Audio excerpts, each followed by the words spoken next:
Follow कीजिए हमारे Facebook page को और सब्सक्राइब कीजिए यूट्यूब चैनल को टेक्निकल सब्जेक्ट और टेक न्यूज़ के वीडियो सबसे पहले पाने के लिए।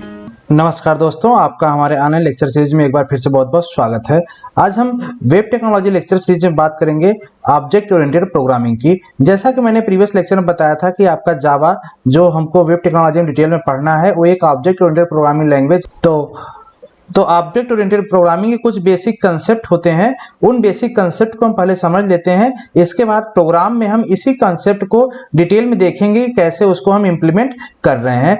तो ऑब्जेक्ट ओरिएंटेड प्रोग्रामिंग को डिटेल में जाने से पहले एक बार हम पहले प्रोसीजर ओरिएंटेड प्रोग्रामिंग लैंग्वेज को समझ लेते हैं। प्रोसीजर ओरिएंटेड प्रोग्रामिंग लैंग्वेज आपका वही लैंग्वेज है जो आप सी में यूज करते आए हैं। जैसे आपने सी लैंग्वेज पढ़ा होगा तो सी एक तरह से प्रोसीजर ओरिएंटेड प्रोग्रामिंग लैंग्वेज ही है।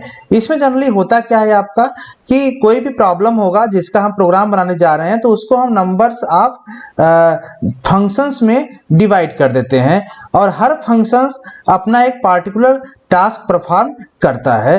तो अगर उसका हम मेन फोकस देखें तो जो प्रोसीजर ओरिएंटेड प्रोग्रामिंग लैंग्वेज होता है इसका मेन फोकस फंक्शन पे ही होता है। अगर हम कोई भी सी प्रोग्राम देखें तो वहां पे देखते होंगे आप कि एक तो मेन फंक्शन होता है, मेन फंक्शन के अंदर प्रिंटफ फंक्शन, स्कैनफ फंक्शन और कुछ यूजर डिफाइंड फंक्शन भी हो सकते हैं। तो कहीं ना कहीं टोटल कंसर्न आपका फंक्शन पे ही होता है। अगर हम लुक लाइक देखें इस डायग्राम को तो इस डायग्राम में हम देख सकते हैं आपका एक मेन प्रोग्राम है जिसका उसका खुद का कोई लोकल डेटा है। ऐसे ही उसके अंदर मेन प्रोग्राम के अंदर कई सारे फंक्शंस हैं जिसका खुद का लोकल डेटा है। फंक्शन 2, फंक्शन 3, फंक्शन 4, टोटल ये फंक्शन है जो कि किसी भी प्रॉब्लम को हम नंबर्स ऑफ फंक्शन में डिवाइड कर दिए हैं और ये फंक्शन कहीं ना कहीं मेन प्रोग्राम के अंदर ही आपका होगा। तो अगर हम हर फंक्शन को देखें तो इसके साथ इसका एक लोकल डेटा भी है। लेकिन अगर हम मेन के साथ देखें तो मेन के साथ एक ग्लोबल डेटा भी है। तो यहाँ पे ग्लोबल डेटा को एक्सेस कौन कौन कर सकता है? एक्सेस करने के लिए जितने भी फंक्शंस हैं ये सारे फंक्शंस इस ग्लोबल डेटा को एक्सेस कर सकते हैं। मतलब फंक्शंस 1 भी इसको एक्सेस कर सकता है, फंक्शंस 3 भी इसको एक्सेस कर सकता है, फंक्शंस 2 भी इसको एक्सेस कर सकता है, सारे फंक्शंस इसको एक्सेस कर सकते हैं। तो यहाँ पे अगर हम देखें ग्लोबल डेटा एक तरह से क्या हो रहा है, पूरे सिस्टम में फ्री टहल रहा है, फ्री है, इसको कोई भी फंक्शन कैसे भी एक्सेस कर सकता है। तो इस टाइप का जो कंसेप्ट होता है इसी को हम कहते हैं प्रोसीजर ओरिएंटेड प्रोग्रामिंग लैंग्वेज। अगर हम इसी के साथ ऑब्जेक्ट ओरिएंटेड प्रोग्रामिंग लैंग्वेज को देखें जो कि आपको जावा लैंग्वेज में अचीव करता है ऑब्जेक्ट ओरिएंटेड प्रोग्रामिंग लैंग्वेज को, तो यहाँ पे होता क्या है एक्चुअली कि object oriented programming treat data as a critical element in the program development. मतलब यहाँ पे फंक्शंस पे कंसर्न नहीं होगा, यहाँ पे कंसर्न है डेटा से। जो आप डेटा यूज करोगे वो आपका उसी पे मेन फोकस होगा ऑब्जेक्ट ओरिएंटेड प्रोग्रामिंग का। यहाँ पे कोई भी डेटा फ्रीली अराउंड सिस्टम नहीं टहलेगा। मतलब कि कोई भी यहाँ पे ग्लोबल डेटा या ग्लोबल वेरिएबल नाम का कंसेप्ट नहीं होगा जिसकी एक्सेसिबिलिटी पूरे प्रोग्राम में हर कोई कर सकता है। और जो आपका ऑब्जेक्ट ओरिएंटेड प्रोग्रामिंग होता है इसको हम ब्रेक करते हैं नंबर्स ऑफ ऑब्जेक्ट में, जिसको हम एंटिटी भी कह सकते हैं। तो जैसे इसके पहले अभी यहाँ पे हमने फंक्शंस में ब्रेक कर रहे थे प्रोग्राम को, यहाँ पे हम नंबर्स ऑफ ऑब्जेक्ट में डिवाइड करेंगे। और जो ऑब्जेक्ट होगा, जैसे यहाँ पे 3 ऑब्जेक्ट दिए हुए हैं, अब तीनों ऑब्जेक्ट यहाँ पे उनके पास खुद का उनका कुछ डेटा होगा, कुछ फंक्शंस होगा। डेटा मीन्स वही आप वेरिएबल, जैसे आप कोई वेरिएबल यूज कर रहे हैं, लोकल डेटा हो सकता है। तो ऑब्जेक्ट ए का लोकल डेटा, ऑब्जेक्ट बी का लोकल डेटा, ऑब्जेक्ट सी का लोकल डेटा, ये सारे बाउंड होंगे किससे? किसी न किसी ऑब्जेक्ट से। और कोई भी प्रॉब्लम आपका डिवाइड होगा नंबर्स ऑफ ऑब्जेक्ट में। अब यहाँ पे हर ऑब्जेक्ट के पास कुछ डेटा होगा, कुछ इसका फंक्शंस होगा। जैसे यहाँ पे हम देख रहे थे फंक्शन ओरिएंटेड में या प्रोसीजर, जैसे हम देख रहे थे यहाँ पे प्रोसीजर ओरिएंटेड में फंक्शंस होगा और डेटा होगा सबके पास। तो यहाँ पे हर ऑब्जेक्ट के पास फंक्शंस और डेटा होगा।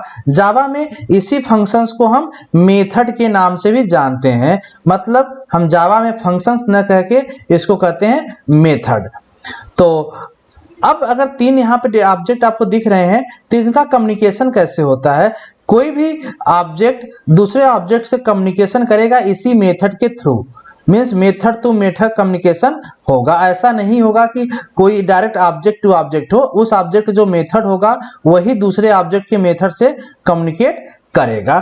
तो इस तरीके का जो आपका सिस्टम होगा यही आपका ऑब्जेक्ट ओरिएंटेड सिस्टम इसको हम कहते हैं। तो यहाँ पे अगर आप देखें तो कोई भी ग्लोबल डेटा नाम का कंसेप्ट नहीं है, मींस हर ऑब्जेक्ट के पास उसका अपना खुद का लोकल डेटा है जिसकी एक्सेसिबिलिटी केवल ऑब्जेक्ट का फंक्शंस ही कर सकता है। उसके अलावा कोई दूसरे ऑब्जेक्ट का फंक्शंस किसी दूसरे डेटा को एक्सेस नहीं कर सकता। मतलब अगर आप चाहें कि इस ऑब्जेक्ट सी का जो फंक्शंस है ये डायरेक्टली ऑब्जेक्ट एक डेटा को एक्सेस कर ले तो ऐसा नहीं होगा। नेक्स्ट हम बात करते हैं कुछ बेसिक कंसेप्ट के। ऑब्जेक्ट ओरिएंटेड प्रोग्रामिंग के कुछ बेसिक कंसेप्ट होते हैं।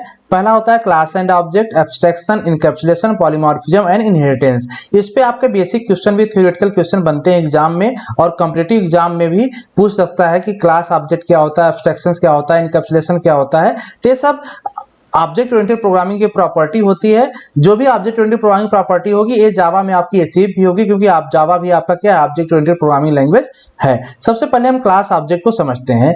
क्लास आपका क्या होता है? Class is a core of Java. किसी भी जावा प्रोग्राम में क्लास तो होगा ही होगा, विदाउट क्लास कोई भी जावा का प्रोग्राम नहीं होगा। जैसे हम सी लैंग्वेज में कहते हैं विदाउट मेन फंक्शन कोई भी आपका सी प्रोग्राम नहीं होगा, वैसे हम यहाँ पे कह सकते हैं कि विदाउट आपके क्लास कोई भी जावा का प्रोग्राम नहीं होगा।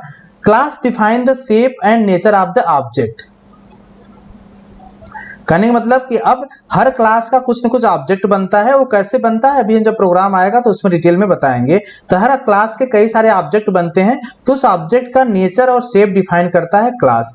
ए class is a template of an object. Template से मतलब है कि जो क्लास की क्या प्रॉपर्टी है वो आपके टेम्पलेट में शो करेगा। मींस उस ऑब्जेक्ट के कौन से डेटा हैं, उसका क्या मेथड है, उसमें कौन से मेथड यूज हो रहे हैं, वो सारे एज ए टेम्पलेट क्लास में डिफाइन करना होगा। ऑब्जेक्ट को ही हम इंस्टेंस ऑफ क्लास कहते हैं, जो कि रन टाइम यूज होता है और एड्रेस ऑक्युपाई करता है। ऑब्जेक्ट क्लास आपका जो डिक्लेयर करते हैं उसको हम क्लास कीवर्ड से डिक्लेयर करते हैं, और जो बेसिक रन टाइम एंटिटीज होता है वो ऑब्जेक्ट ही होता है। अगर क्लास ऑब्जेक्ट दोनों को हम समझें तो क्लास आपका रन टाइम एंटिटी नहीं होता। रन टाइम से मतलब कि जब हम कोई प्रोग्राम बनाते हैं तो उसमें आपका कोई स्टोरेज स्पेस जो है क्लास नहीं लेता, ऑब्जेक्ट स्पेस लेता है, और इसलिए हम कहते हैं रन टाइम एंटिटी, इसको हम कहते हैं, जो कि स्पेस लेता है मेमोरी में। अब अगर कोई कम्युनिकेशन करना हो तो एक ऑब्जेक्ट दूसरे ऑब्जेक्ट को मैसेज सेंड करके कम्युनिकेट आपस में करते हैं। इस एग्जांपल को देखें, यहाँ पे क्लास ऑब्जेक्ट और इजीली समझ में आएगा आपका। यहाँ पे मैंने स्टूडेंट को एज ए क्लास डिक्लेयर किया है। इस क्लास की प्रॉपर्टी क्या है कि इस क्लास में जितने भी ऑब्जेक्ट होंगे सबका कुछ नेम और रोल नंबर होगा, इसके अलावा और कोई प्रॉपर्टी डिफाइन नहीं किया गया है। तो इस स्टूडेंट क्लास में जितने भी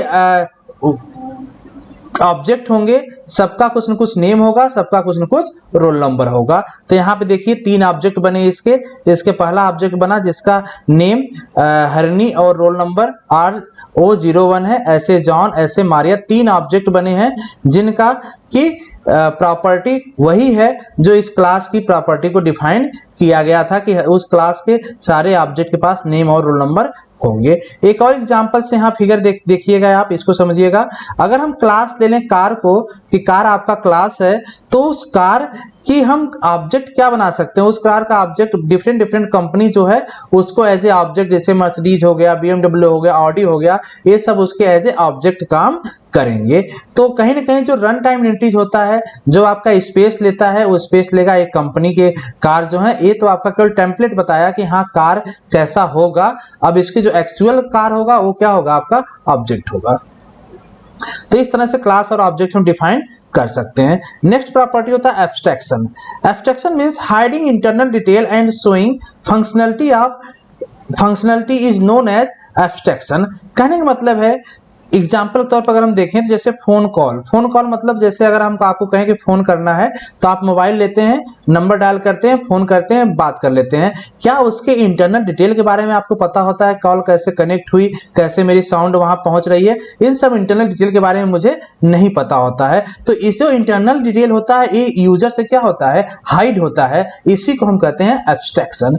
अगर आप यहाँ पे देखें एग्जांपल तौर पे एक बाइक है, इस बाइक को अगर हम देखें तो हम बाइक को यूज करते हैं, बाइक का ब्रेक, बाइक का गियर, बाइक की व्हील, बाइक का सीट, हर चीज हम यूज करते हैं, लेकिन इसके इंटरनल डिटेल के बारे में मुझे कुछ भी पता नहीं होता। इसीलिए इसको हम क्या कहते हैं, एब्स्ट्रैक्शन। आप यहां भी देख सकते हैं एटीएम का एग्जांपल भी एब्स्ट्रैक्शन का ही है। हम एटीएम कार्ड एटीएम में इंसर्ट करते हैं, अपने अकाउंट से पैसा विड्रॉ कर लेते हैं। क्या हम एटीएम की डिटेल मुझे पता होता है कैसे प्रोसेसिंग कर रहा है? डिटेल मुझे प्रोसेसिंग पता नहीं होता। तो इसको भी हम real life example of abstraction ले सकते हैं। यहाँ पे नेक्स्ट कंसेप्ट आता है इनकैप्सुलेशन का।